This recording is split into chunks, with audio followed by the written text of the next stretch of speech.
News కొడంగల్లో ఏర్పాటు చేసేది ఫార్మాసిటీ కాదని సీఎం రేవంత్ రెడ్డి తేల్చి చెప్పారు. వామపక్ష పార్టీ సభ్యులతో భేటీ సందర్భంగా ఆయన మాట్లాడుతూ ఇండస్ట్రియల్ కారిడార్ ఏర్పాటు చేస్తున్నట్లు స్పష్టం చేశారు. నియోజకవర్గంలో యువత, మహిళలకు ఉపాధి కల్పించడమే ఉద్దేశమని వివరించారు. అది కొడంగల్ ఎమ్మెల్యేగా తన బాధ్యతని వ్యాఖ్యానించారు. సొంత నియోజకవర్గ ప్రజలను నేనెందుకు ఇబ్బంది పెడతానని చెప్పారు. కాలుష్య రహిత పరిశ్రమలు ఏర్పాటు చేస్తామన్నారు సీఎం రేవంత్ రెడ్డి.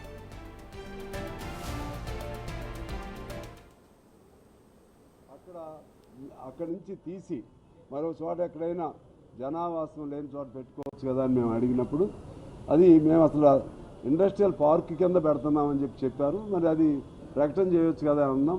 మీరు కూడా చేయండి అని చెప్పి వారు చెప్పారు. ఆ విధంగా అది ఫార్మా కంపెనీ అక్కడ పెట్టట్లేదని చెప్పి మేము చెప్తున్నాం. వారు కూడా ప్రకటన అధికారికంగా తొందరగా చేయాలని చెప్పి మేము కోరుతా ఉన్నాం. రెండోది ఏంటంటే ఇండస్ట్రియల్ పార్క్ అయినా సరే వ్యవసాయ భూముల్ని తీసుకుంటున్నప్పుడు వాళ్ళ కంపెన్సేషన్, వాళ్ళకి ఇవ్వాల్సినటువంటి రిహాబిలేషన్ కానీ ఇటువంటి ఒకవేళ తప్పనిసరిగా వేరే ప్రదేశం ఏమన్నా ఉన్నప్పుడు ఆ ప్రదేశం జోలికి వెళ్ళాలి. అదేవిధంగా అది అసైన్మెంట్ ల్యాండ్ కానీ లేకపోతే సీలింగ్ ల్యాండ్ కానీ ఉన్నప్పుడు వాటిల్లో చూసుకోవాలి. కాంట్రాక్ట్ కండిషన్లో గత్యంతరం లేని పరిస్థితుల్లో, మిగిలిన ప్రాంతం దొరకని పరిస్థితుల్లో, ఇక ఏమీ గత్యంతరం లేకపోతేనే ఇటువంటి భూముల జోలికి రావాలి. కానీ రావాలంటే ముందు రైతులు ఒప్పుకోవాలి. రైతుల మీద వాళ్ళని బలవంతాన్ని ఒప్పించి చేయొద్దు. వాళ్ళని సంతోషంగా ఒప్పించి చేయాల్సిన బాధ్యత ప్రభుత్వం పైన ఉంది. అక్కడ ఫార్మాసిటీ ఏర్పాటు చేయడం గురించి అక్కడ గిరిజన రైతులు సాగు చేసుకుంటున్న భూములు ప్రధానంగా పంటలు పండని భూములు అని చెప్తున్నారు ఇప్పటి వరకు. కానీ మేము చెప్పాం పంటలు పండని భూములు కాదు, అవి 2 పంటలు పండే సుక్షేత్రమైనటువంటి సారవంతమైన భూములని చెప్పి మేము చెప్పాం. దానిపైన కూడా ముఖ్యమంత్రి గారు స్పందించారు. మొదటి విషయం ముఖ్యమంత్రి గారు స్పష్టం చేసింది ఏంటంటే అక్కడ ఫార్మాసిటీ కాదు, కాలుష్యం వచ్చేటువంటి ఫార్మాసిటీని అక్కడ పెట్టబోవట్లేదు. కేవలం తన సొంత నియోజకవర్గం కాబట్టి అక్కడ కొంత అభివృద్ధి చేయాలని, ఇండస్ట్రియల్ పార్క్ పెట్టాలనే ఆలోచన ఉందని చెప్పారు. అయితే ఆ ఇండస్ట్రియల్ పార్క్ కోసం కూడా అంత సుక్షేత్రమైన భూములు తీసుకోవాల్సిన అవసరం లేదు. పడావుగా ఉన్న భూములు, పంట పండని భూములు చాలా భూములు ఉన్నాయి అక్కడ. కాబట్టి ఈ లగచర్ల ప్రాంతంలో ఉన్న భూములు తీసుకోకుండా మీరు వేరే ఆలోచన చేయాలి అని మేము విజ్ఞప్తి చేశాం. దాన్ని కూడా సానుకూలంగా స్పందించారు. మీరు పరిశీలన చేసి ప్రత్యామ్నాయ ప్రతిపాదనలు చేస్తే తప్పకుండా పరిశీలిస్తాం. ఈ లగచర్ల ప్రాంతంలో ఉన్న ఈ భూములే తీసుకోవాలని ఏమీ లేదు, మేము ఇంకా ఫైనల్ నిర్ణయానికి రాలేదు, కాబట్టి ఆ మార్పులు చేస్తామని కూడా చెప్పారు. ఇందుకు కూడా ధన్యవాదాలు. ఇదే అంశానికి సంబంధించి మరింత సమాచారం అసోసియేట్ ఇన్పుట్ ఎడిటర్ నగేష్ లైవ్లో అందిస్తారు. నగేష్, చెప్పండి, మరి కొడంగల్లో ఫార్మా కంపెనీ అయితే ఏర్పాటు చేయట్లేదు, కాలుష్య రహిత పరిశ్రమలే తీసుకొస్తామంటూ కూడా సీఎం రేవంత్ రెడ్డి స్పష్టం చేశారు. మరి కొడంగల్లో ప్రధానంగా ఎలాంటి పరిశ్రమలు తీసుకొస్తారు, ఎలా అభివృద్ధి చేయబోతున్నారు, డీటెయిల్స్ ఏంటి? సీఎం రేవంత్ రెడ్డి సంచలన వ్యాఖ్యలు చేశారు. కొడంగల్ తన నియోజకవర్గంలో ఫార్మాసిటీ ఏర్పాటు చేసేది లేదని చెప్పారు. ఇండస్ట్రియల్ కారిడార్ ఏర్పాటు చేసి స్థానికంగా ఉన్న యువతకు ఉపాధి కల్పిస్తామని చెప్పిన పరిస్థితి. ఇప్పటికే ప్రతిపక్ష పార్టీ అయిన బీఆర్ఎస్తో పాటు మిగతా బీజేపీ నేతలంతా కూడా లగచర్ల ఇష్యూని తెరపైకి తీసుకొచ్చి గందరగోళం సృష్టిస్తున్న పరిస్థితి. కొంతమంది వ్యక్తులను ఏర్పాటు చేసుకొని అధికారులపైన దాడులకు పాల్పడిన పరిస్థితిని కూడా చూడొచ్చు. సో మొత్తానికైతే సీఎం రేవంత్ రెడ్డి వామపక్ష నేతల్ని కొద్దిసేపటి క్రితం కలిశారు. వాళ్ళతో సుదీర్ఘంగా చర్చించారు. అంటే అక్కడ కొన్ని 2 పంటలు పండే భూములు ఉన్నాయి, అలాగే కొంతమంది రైతులు కూడా వాళ్ళు ఇబ్బంది పడతారన్న విషయాన్ని కూడా రేవంత్ రెడ్డి దృష్టికి తీసుకొచ్చారు. వామపక్ష నేతలు కలిసిన వారిలో సచివాలయంలో వీళ్ళంతా కలిశారు. సిపిఐ రాష్ట్ర కార్యదర్శి ఎమ్మెల్యే కూనంనేని సాంబశివరావుతో పాటు సిపిఎం రాష్ట్ర కార్యదర్శి Tammineni Veerabhadram, CPIML new democracy రాష్ట్ర కార్యదర్శి గోవర్ధన్, అలాగే ఆర్ఎస్పీ నేత జానకిరాములు, రైతు సంఘం రాష్ట్ర ప్రధాన కార్యదర్శి పశ్య పద్మ, మాజీ ఎమ్మెల్యే జూలకంటి రంగారెడ్డి వీళ్ళంతా కూడా ఉన్నారు. ఈ నేతలంతా కూడా రేవంత్ రెడ్డితో సుదీర్ఘంగా చర్చించారు. ఎందుకంటే లగచర్ల ఇష్యూ అనేది జాతీయ వ్యాప్తంగా కూడా కొంత ఇబ్బందికర పరిస్థితిని తీసుకొస్తుంది.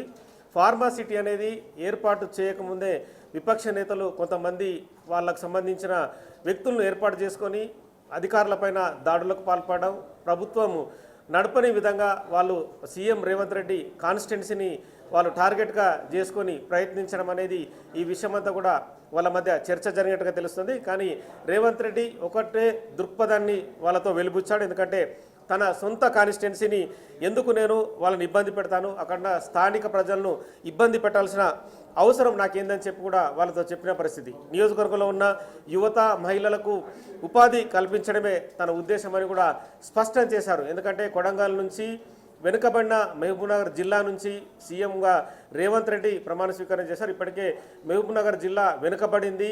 చాలామంది యువకులు మహిళలు కూడా దుబాయ్ ముంబై లాంటి ప్రాంతాలకు వెళ్ళి వలస కూలీలుగా ఎంతోమంది ఇబ్బంది పడుతున్నారు. అక్కడి భూములన్నీ కూడా ఇప్పటికే పంటలు పండని భూములు కాబట్టి చాలామంది రైతులుగా కానీ అక్కడ కూలీలుగా కూడా పనిచేసే పరిస్థితి లేక దుబాయ్కి వెళ్ళి నానా యాతనకు గురవుతున్నారు. ఈ పరిస్థితిని ఇప్పటికే సీఎం రేవంత్ రెడ్డి చాలా సందర్భాల్లో ప్రస్తావించారు. మహబూబ్నగర్ జిల్లాను ఉన్న అక్కడ యువతకు ఉపాధి కల్పిస్తేనే ఆ జిల్లా కూడా వెనుకబడిన ప్రాంతం నుంచి బయటపడుతుందని చెప్పి రేవంత్ రెడ్డి ఆలోచన. ఈ క్రమంలోనే నియోజకవర్గ అభివృద్ధి తన బాధ్యత అని చెప్పి కూడా వాళ్ళకు చెప్పిన పరిస్థితి. ఎందుకంటే సొంత నియోజకవర్గ ప్రజలు వాళ్ళు ఇబ్బంది పడితే తాను కూడా ఎందుకు చూస్తాను, భవిష్యత్తులో కూడా తన పేరును వాళ్ళ నుంచి ఎందుకు పాడు చేసుకుంటారని చెప్పి కూడా వాళ్ళు చెప్పారు. అంటే అక్కడ ఆ ప్రాంతంలో లగచర్ల కానీ ఆ చుట్టుపక్కల గ్రామాలు ఏవైతే ఉన్నాయో కాలుష్యరహిత పరిశ్రమలు ఏర్పాటు చేయడానికి ముందుకెళ్తున్నారని చెప్పి కూడా వాళ్ళతో స్పష్టం చేశారు. ఇక భూసేకరణకు సంబంధించి కూడా కొన్ని అభిప్రాయాలు వామపక్ష నేతలు సీఎం రేవంత్ రెడ్డితో పంచుకున్నారు. ఎందుకంటే అక్కడ స్థానికంగా ఉన్న మార్కెట్ రేటు కావచ్చు వివిధ అంశాలను కూడా ప్రస్తావించారు. ఆ భూసేకరణ జరిగే సమయంలో పరిహారం పెంపు ఆ ఆలోచన అనేది కూడా అధికారులతో చర్చిస్తారు. మళ్ళీ ఆ రైతులతో కూడా తగు విధంగా చర్చించి ఎలా ముందుకెళ్లాలనే విషయాన్ని కూడా తాము పరిగణలోకి తీసుకుంటామని చెప్పిన పరిస్థితి. ఎందుకంటే లగచర్ల ఘటన ఓవరాల్ పైన కూడా వామపక్ష నేతలు కూడా వాళ్ళకున్న ఇన్పుట్స్ కావచ్చు, వాళ్ళ నేతలు పర్యటించిన విధానాన్ని కూడా రేవంత్ రెడ్డికి ఒక రిపోర్ట్ ఇచ్చారు. ఆ రిపోర్ట్ని కూడా ఖచ్చితంగా పరిశీలిస్తాను. అలాగే ఆ జిల్లా కలెక్టర్ ప్రతీక్ జైన్తో పాటు మిగతా అధికారులతో కూడా సంప్రదించి ఒక ప్రత్యేక సమావేశాన్ని కూడా తదుపరి ఏర్పాటు చేసి ముందుకెళ్తాం. ఎందుకంటే రాష్ట్ర అభివృద్ధి ప్రధాన ధ్యేయంగా ముందుకెళ్తుంటే బీఆర్ఎస్ లాంటి బీజేపీ లాంటి పార్టీలు ఖచ్చితంగా అడ్డు తగులుతున్నాయి. ఎందుకంటే కాంగ్రెస్ పార్టీ ఒక దృక్పథంతో ముందుకెళ్తుంది. ఇప్పటికే ఇండస్ట్రియల్ పార్కులు కావచ్చు, అలాగే ఫార్మా సిటీ అంటే ఇక్కడ ఏర్పాటు చేసిన 4th సిటీ కావచ్చు, వాటన్నిటిని కూడా వామపక్ష నేతల దృష్టికి తీసుకెళ్ళాడు. ఎందుకంటే తాను కూడా రైతు బిడ్డగా రైతు కుటుంబం నుంచే వచ్చాను. రైతుల బాధలు తెలుసు, కూలీల బాధలు కూడా తెలుసు. ఎందుకంటే కొడంగల్ కావచ్చు, ఆ చుట్టుపక్కల వికారాబాద్ జిల్లా కావచ్చు, మహబూబ్నగర్ జిల్లా కావచ్చు, ఆ ప్రాంతాల నుంచి యువత ఇప్పటికే బయటకు వెళ్తున్న పరిస్థితి. ఇవన్నీ కూడా ఖచ్చితంగా పరిగణలోకి తీసుకోవాలి.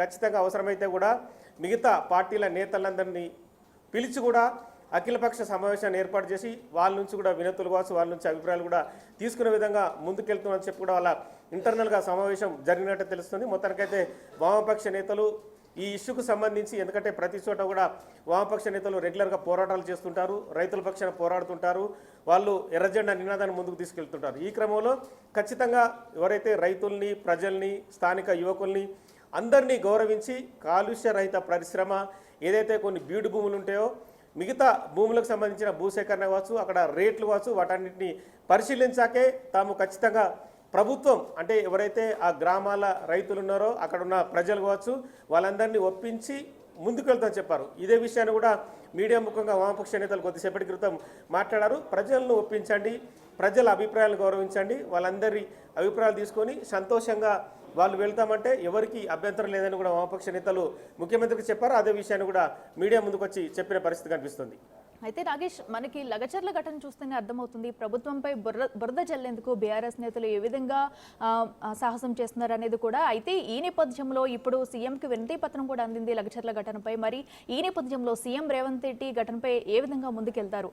అండ్ అలాగే ఇప్పుడు లగచర్ల అక్కడ ప్రజలకు ఏమైనా హామీ ఇచ్చే అవకాశం ఉందంటారా? ఖచ్చితంగా ఉంటుంది. ఎందుకంటే అవసరమైతే సీఎంఏ రంగంలోకి దిగి లగచర్ల కావచ్చు, కొడంగల్ తన సొంత నియోజకవర్గంలో ప్రజలను సమావేశపరిచి వాళ్ళ నుంచి ఎవరైతే కొంతమంది పెద్దలు ఉంటారు, కొంతమంది ఊర్ల నుంచి ఒక్కొక్క ఊరు నుంచి ఒక 3 4 తీసుకొని వాళ్ళందరితో కూడా ప్రత్యేక సమావేశం ఏర్పాటు చేయడానికి కూడా రేవంత్ రెడ్డి ఆలోచన చేస్తున్నారు. ఎందుకంటే ఒక ఇష్యూని తెరపైకి తీసుకొచ్చి ప్రభుత్వంపై బురద జల్లడానికి ప్రతిపక్ష పార్టీలు ఇప్పటికే పెద్ద ఎత్తున సోషల్ మీడియా వేదికగా టార్గెట్ చేస్తున్న పరిస్థితి. అందులో ప్రధాన టార్గెట్ సీఎం రేవంత్ రెడ్డి సొంత టార్గెట్ను తాము ఖచ్చితంగా బదనాం చేస్తే కాంగ్రెస్ పార్టీని బదనాం చేయొచ్చనే ఆలోచన దిశగానే బీఆర్ఎస్ సోషల్ మీడియా కావచ్చు, బీజేపీ సోషల్ మీడియా అదే యాంగిల్లో ముందుకెళ్తుంది. అంటే అభివృద్ధి పదం ఎలా ఉంటుంది, ఆ అభివృద్ధిని ఎలా తీసుకెళ్తున్నాం అనే విషయాన్ని కూడా వారు పరిగణలోకి తీసుకెళ్ళడం లేదు. అంటే గతంలో జరిగిన మానేరు డ్యామ్ కావచ్చు, మిగతా రంగనాయక సాగర్ కావచ్చు, ఆ ప్రాంతాల్లో ఊర్లకు ఖాళీ చేసినా కూడా గుట్టు చప్పుడు కాకుండా రాత్రే ప్రజలను తరిమి కొట్టి వాళ్ళ భూములు లాక్కునే పరిస్థితి. ఇప్పటికీ ఆ నీళ్లు మరి పంటలకు ఉపయోగపడుతున్నాయంటే అప్పటి బీఆర్ఎస్ ప్రభుత్వం పార్టీ నేతల నుంచి ఎటువంటి సమాధానం రాదు. కాళేశ్వరం ప్రాజెక్టు కడదామని చెప్పి కూడా అక్కడ 1000 ఎకరాలు గుంజుకున్నారు. పరిహారం మాట అప్పటి రైతులు ఎత్తుతే వాళ్ళకు కూడా పరిహారం ఇవ్వని పరిస్థితి. ఆ పరిహారాన్ని ఇప్పుడు కాంగ్రెస్ ప్రభుత్వం ఎప్పటికప్పుడు దశల వారీగా చెల్లిస్తూ వస్తుంది. మరి ఈ విషయాలన్నీ మరుగున పెట్టి కేవలం అంటే రేవంత్ రెడ్డి ఒక పరిశ్రమ ఏర్పాటు చేస్తున్నాడు, ఒక ఫార్మాసిటీ ఏర్పాటు చేస్తున్నాడు అంటే అది ఎందుకు ఏర్పాటు చేయాలన్న యాంగిల్లో వీళ్ళు తీసుకొస్తున్నారు. అంటే ప్రజలకు ఉపాధి కావచ్చు, ప్రజలకు సంబంధించిన డెవలప్మెంట్ కావచ్చు, ఆ చుట్టుపక్కల ప్రాంతాల అభివృద్ధి కావచ్చు, ఇవన్నీ ఏవి పట్టడం లేదు. ఖచ్చితంగా రేవంత్ రెడ్డి ఒక దృక్పథంతో ముందుకెళ్తున్నాడు. కొడంగల్ కావచ్చు, మిగతా తెలంగాణలో 33 జిల్లాలో ఎక్కడ పరిశ్రమ ఏర్పాటు చేసినా ఖచ్చితంగా తమకు సంబంధించిన పార్టీ నేతలు కావచ్చు, అక్కడ ప్రజల ఆశయాలను, అభివృద్ధిని, వాళ్ళ మాటలను గౌరవించే ఖచ్చితంగా ముందుకెళ్తామని చెప్తున్నారు.